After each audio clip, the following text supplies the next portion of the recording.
ধারের টাকায় কুরবানি করা যাবে না, লোনের টাকায় কুরবানি করা যাবে না, কিস্তির টাকায় কুরবানি করা যাবে না, সুদের টাকায় কুরবানি করা যাবে না, হারামের টাকায় কুরবানি করা যাবে না, টেন্ডার মারা টাকায় কুরবানি করা যাবে না, ঘরের টাকা মারায় কুরবানি করা যাবে না।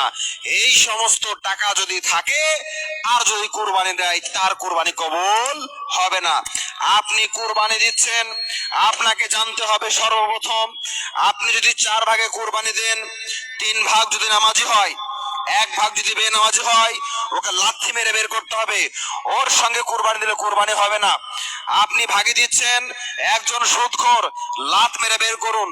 যদি বেনামাজি হয় কেউ, তাকেও লাথ মেরে বের করুন, কারণ বেনামাজির কোনো কুরবানি নেই।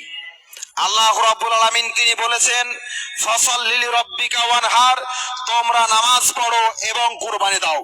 প্রিয় মুসলমান, চিন্তা করুন, আল্লাহ রাব্বুল আলামিন তিনি বলেছেন আগে নামাজ পড়ো, তারপরে কি করো? কুরবানি করো। তাহলে আল্লাহ রাব্বুল আলামিন যখন নামাজ পড়তে আগে বললেন, নামাজ পড়ার পর কুরবানি, আগে কাজ করো তারপর খাওয়া দাওয়া। কাজও নেই, খাওয়াও নেই, তাহলে যার নামাজ নেই তার কুরবানি কিসের? নামাজ পড়তে হবে আগে, তারপরে কুরবানি হবে। আর কুরবানি করতে গেলে হালালি টাকা, হালালি পন্থায় কুরবানি করতে হবে। আপনি